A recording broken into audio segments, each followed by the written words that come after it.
Hola, bienvenidos a la sabiduría de la lechuza. Hoy voy a hablar de un libro de Voltaire, este filósofo francés, Cándido o el optimismo. Voltaire es un filósofo pesimista, es uno de los grandes de la Ilustración francesa. Él nació en el año 1694 y murió 10 años antes de la Revolución Francesa, en 1778. Soy Miguel Chávez Monzón y este es un programa dedicado a los libros, cultura, curiosidades y anécdotas.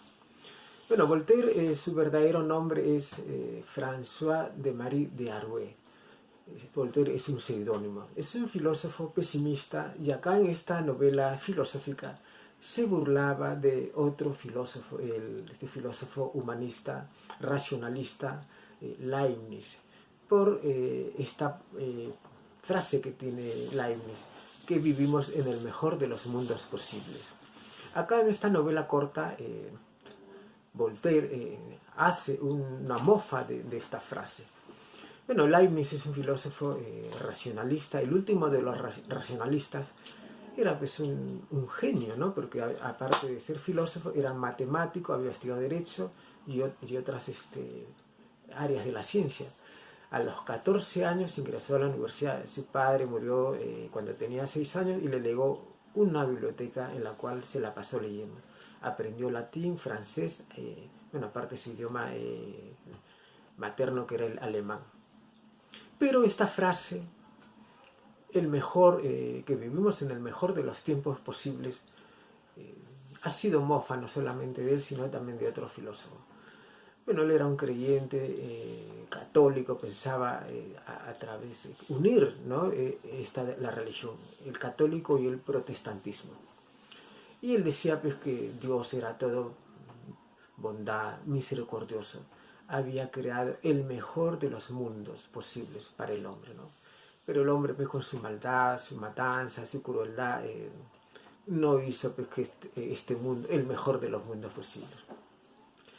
Acá en esta novela corta de Voltaire se burla de Leibniz, ¿no?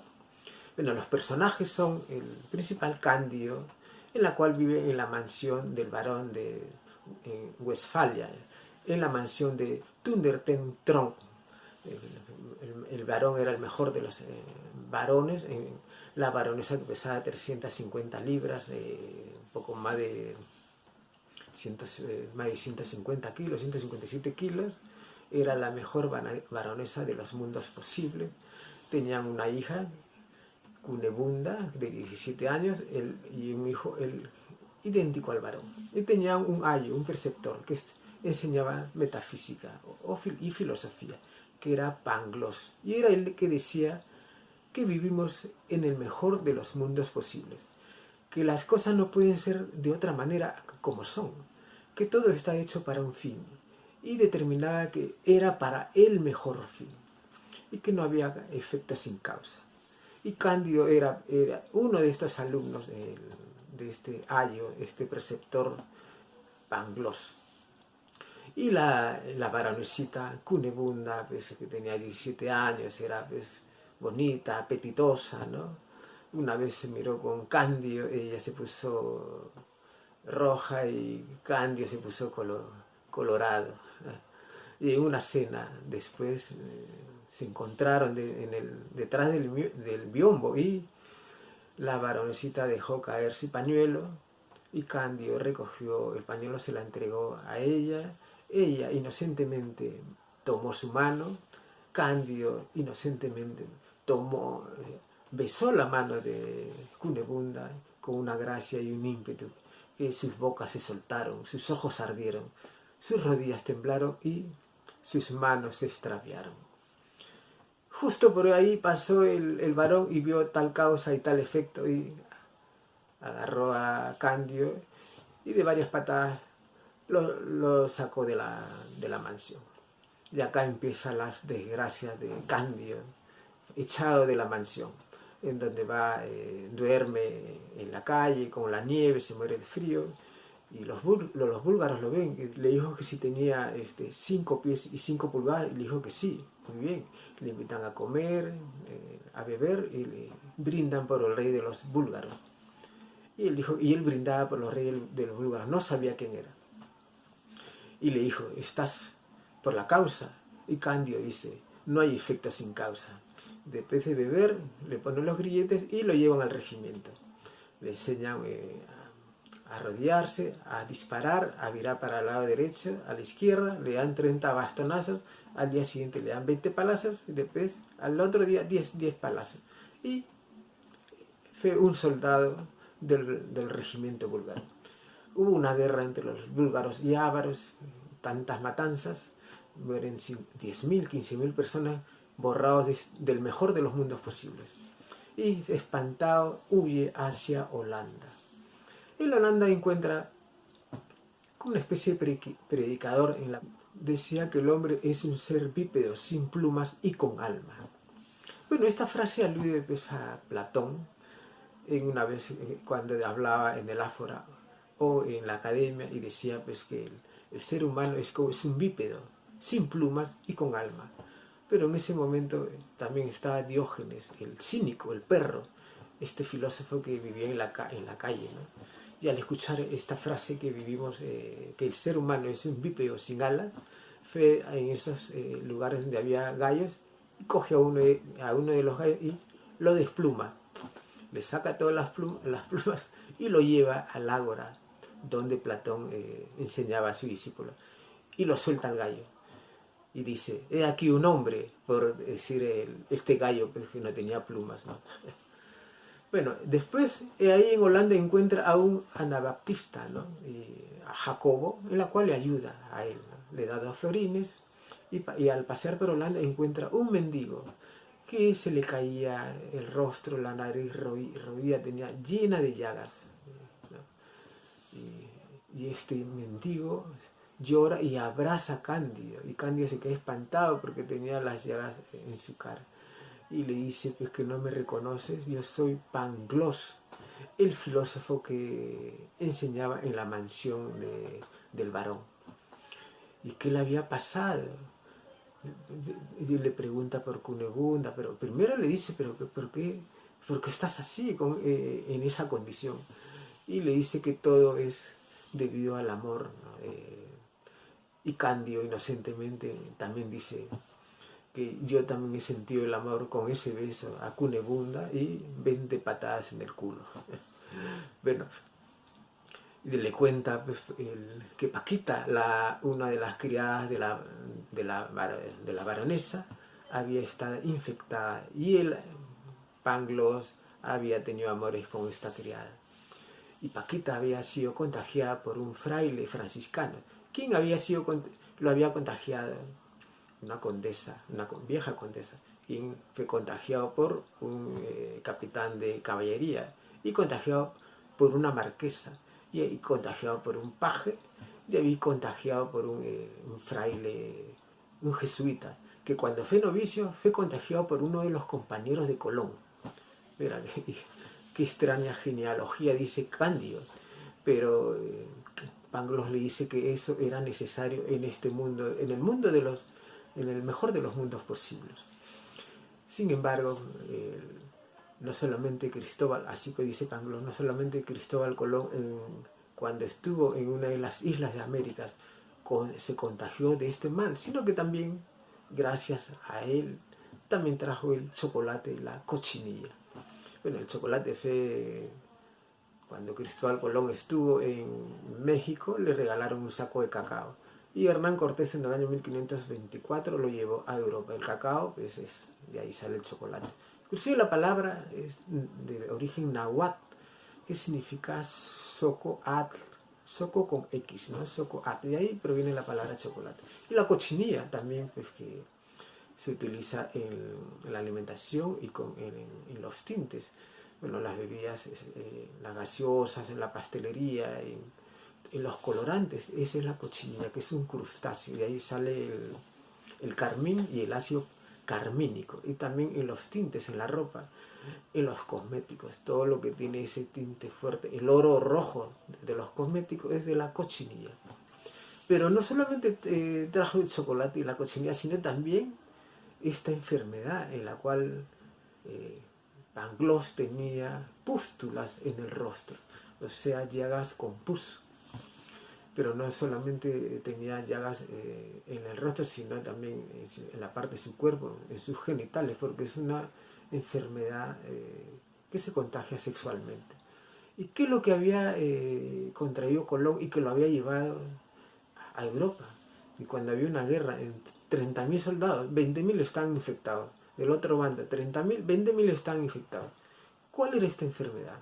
Esta era la sífilis, o sea, lo que ahora se conoce sífilis o chancro, ¿no? Y que antiguamente se curaba con el mercurio. Bueno, el mercurio que es un metal tóxico.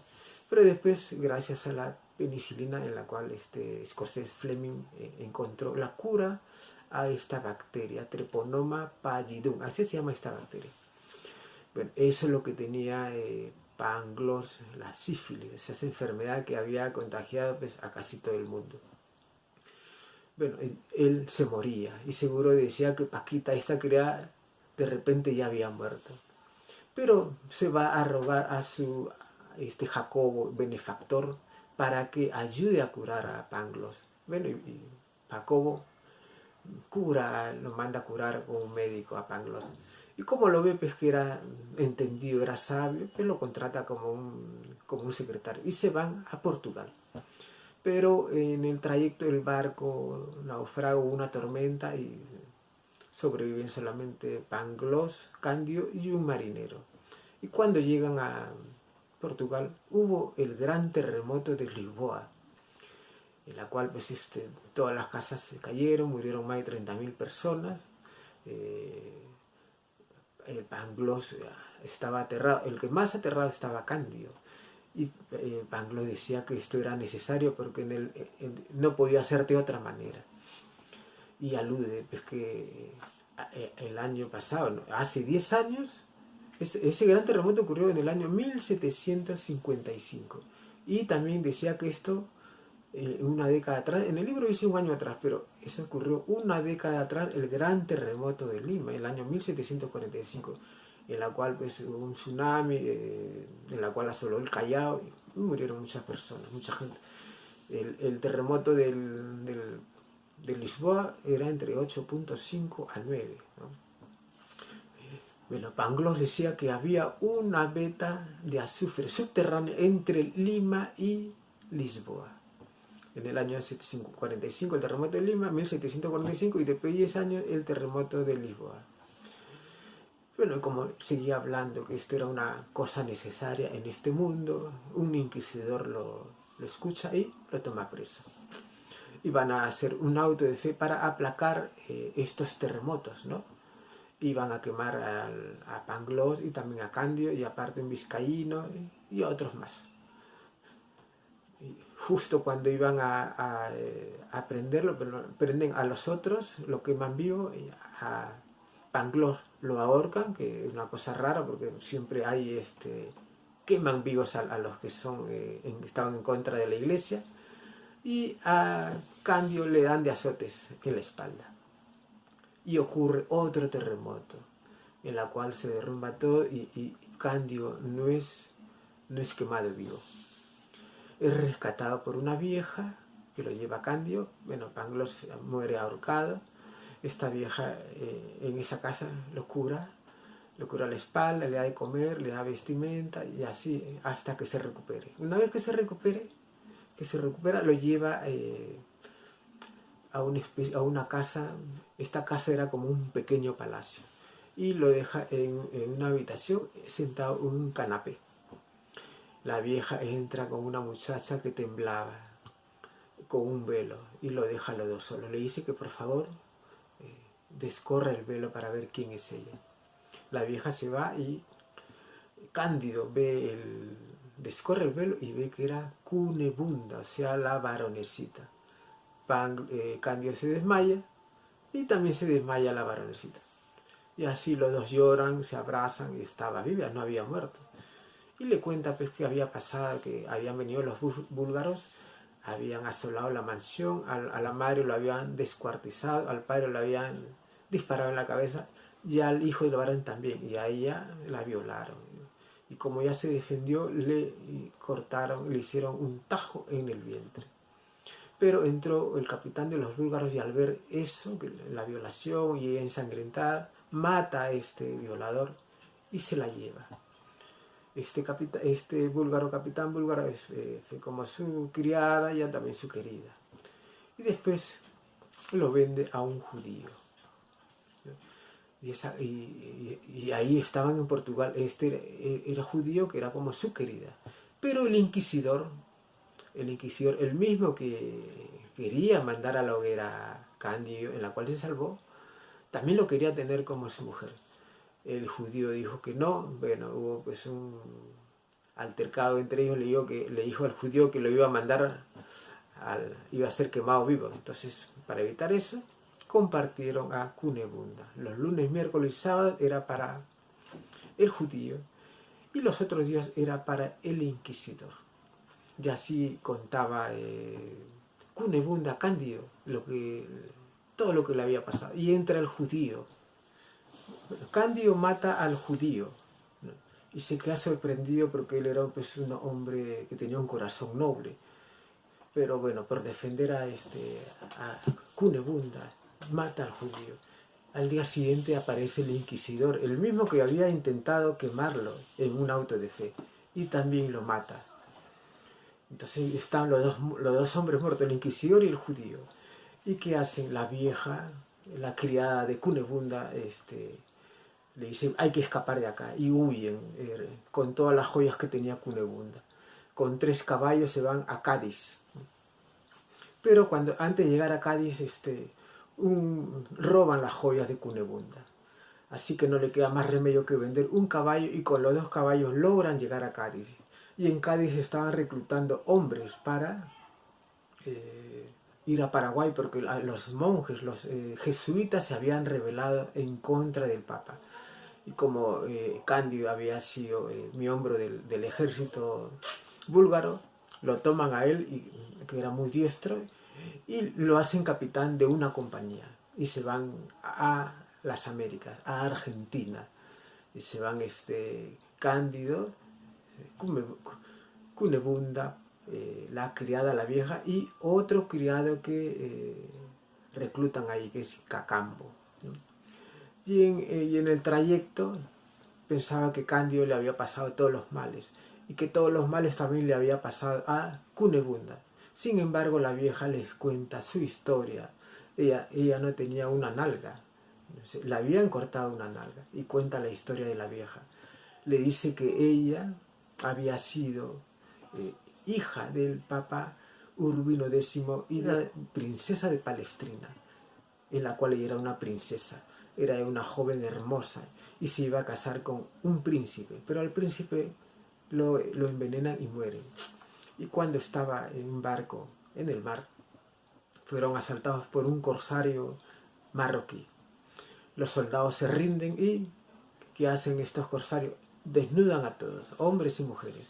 Y lo primero que hacen es meterles el dedo en aquel lugar, en aquel orificio donde se ponen supositorios y enemas. La princesa estaba aterrada, que por qué metían el dedo ahí. Y simplemente era una práctica en la cual estos buscaban si había una joya, un diamante dentro del ano. Y que era una práctica desde tiempos inmemoriales, y que las naciones cultas hacían esta revisión desde cuando cruzaban los mares. O sea, decían que esto era parte del derecho natural. Bueno, esta princesa tenía 15 años, la vieja, es violada por este corsario, y cuando llegan a Marruecos hubo una guerra civil en la cual había muchos muertos, matan a su madre, a las doncellas. Ella logra sobrevivir y está entre montones de cadáveres. Logra salir de estos cadáveres, llega a un naranjo y se desmaya. Y cuando despierta encuentra un hombre blanco. Le pareció que estaba soñando. No, el hombre blanco dice que lamentaba de no tener eso de lo que no puede recuperar. ¿Qué es lo que no podía recuperar? Porque él no tenía testículos, era un castrado, ¿no? Y le cuenta la historia ¿te parece algo parecido a Las Mil y Una Noches? Que él era de Nápoles, y en Nápoles, de 2000 a 3.000 niños eran castrados al año. Muchos morían, otros eran cantores porque tenían una voz más fina que la mujer, y otros eran jefe de estado. Él sirvió a la princesa de Palestrina y la princesa le dice, esa era mi madre. Y él le dice, yo he servido a una niña de 6 años, que era una princesa hermosa, y era ella misma. Él llora, los dos lloran, ¿no? Dice que lo va a regresar a Europa, pero es un mentiroso y lo vende a un príncipe en Argelia, en África, donde hay una peste. Hay una peste en África, Europa y en Asia. Ella es una pestada, pero logra sobrevivir. Y es vendida a un mercader, en la cual lo vende primero a Trípoli, después a Alejandría, luego a Esmirna y de ahí a Constantinopla. De ahí pasa a ser vendida a unos turcos, en la cual hay una guerra con los rusos. Estos turcos toman el puerto y los rusos asedian.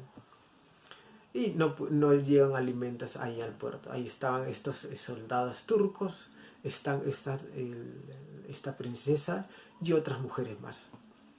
Y como no tenían que comer, se comen a los eunucos. Y después de varios días se quieren comer a las mujeres. Pero un imán persuade a estos soldados turcos para que no maten a estas mujeres y le diga que en vez de matarlas, les corten las nalgas, porque dice que es una carne apetitosa. Y así hacen, le cortan las nalgas a todas las mujeres. Pero es aquí cuando entran los rusos y matan a estos turcos. Esta princesa, la vieja, sobrevive y es llevada a Rusia, donde es criada y también es golpeada. Pero logra escapar y se va, recorre de Rusia de cabo a rabo y llega a Ámsterdam. En Ámsterdam pues, lamenta el grado en que está, que ha sido violado tantas veces, ¿no? Ya está envejecida, pero aún así un judío lo toma como criada y lo lleva a Portugal, de donde pues, ahí este judío conoce a Cunebunda y acaece todo lo que ya he referido. O sea, la vieja le cuenta pues, que los males, sus peores males que ha tenido, son peores los que ha tenido Cunebunda y Cándido. Bueno, llegan a Argentina, atracan en el puerto de Buenos Aires y el gobernador es un hombre muy presumido, de unos apellidos muy largos, Fernando de Ibarra, Figueroa, Mascarene, Silemportus y Sousa. Bueno, era muy arrogante, ¿no? Y cuando ve a Cunebunda, se queda prendado de ella y le pide en matrimonio. Le dice pues, si era su hermano o si era su esposo, Candio. Candio pues, es un hombre de corazón noble, no miente, ¿no? Y le pide en matrimonio. Y justo llegan unos alcaldes desde Portugal persiguiendo al asesino del inquisidor, que era Cándido. Y la vieja le dice, huye de acá porque te van a atrapar. Y se va con Cacambo, se van hasta Paraguay. Y en Paraguay logran tener una audiencia con el jefe, el comandante de los jesuitas. Este era un alemán y también Candio era alemán y logra tener la audiencia. Y al verlo, al encontrarse los dos se ponen a llorar porque se reconocen que era el hijo del varón. El varón reconoce a Cándido. Se ponen a llorar, se abrazan y le dice, Cándido le dice que la varonesita está viva y está en Buenos Aires. Él no lo podía creer. Le cuenta su historia. A él también lo habían matado, pero al momento de enterrarlo, unos jesuitas le echan una especie de agua bendita y le caen los ojos y él parpadea. Y estaba vivo, no está muerto. Así que se recupera y lo nombran parte de los jesuitas y lo mandan a Paraguay. Y el hijo del varón, al ver que está Cunebunda, quiere recuperar a su hermano. Pero Cándido le dice que se va a casar con ella y esto molesta al hijo del varón porque él no tiene el linaje que tiene Cunebunda. Así que se molesta y saca su espada y golpea a Cándido y Cándido mata al hijo del varón. y se pone a llorar. Entonces Cacambo, el criado, que era bien cuerdo, le dice, hay que salir de acá.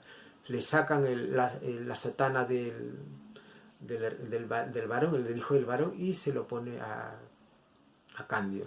Y logran salir de Paraguay. Y llegan a este lugar donde hay unos orejudos. Y estos orejudos ven pues, a dos muchachas desnudas y dos monos persiguiéndolas y les mordían las nalgas. Así que Candio saca su fusil, bueno, porque disparaba bien, y mata a estos dos monos. Y estas mujeres desnudas se ponen a llorar, abrazan a estos monos, chillan de dolor. Él no entendía qué pasaba. Pero Cacambo le dice pues, que estos monos son como sus amantes, ¿no? En la cual pues, se acostaban con estos monos. A él le llama la atención todo eso. Bueno, son capturados por estos orejudos, los cuales son caníbales y se los quieren comer. Pero Cacambo le dice que ellos no son, él no es jesuita, él es un enemigo de los jesuitas, así como son ellos. Vayan y pregunten a estos jesuitas si que han matado al comandante de los jesuitas. Y van los orejones emisarios, y es cierto, ellos son enemigos de los jesuitas, y Cándido y Cacambo también. Los liberan, le dan de comer, bueno, y después los llevan a la frontera. Y es acá cuando ya el caballo muere y se van con una canoa y llegan pues con esta canoa a un río donde hay unos rápidos y logran llegar pues a un horizonte de montañas inalcanzables y llegan a este lugar donde los españoles llamaban El Dorado. El Dorado que los españoles buscaban porque había oro. Aquí está en esta novela de Cándido. Pero esa será en la segunda parte, en la cual hablaré pues, de este lugar en la cual en el Dorado hablan peruano, no hablan quechua, sino peruano. ¿No? Y también la relación que tiene con Utopía, el libro de Tomás Moro, y otros detalles más interesantes. Esto será en la segunda parte. Gracias, suscríbanse, denle like, hasta la próxima.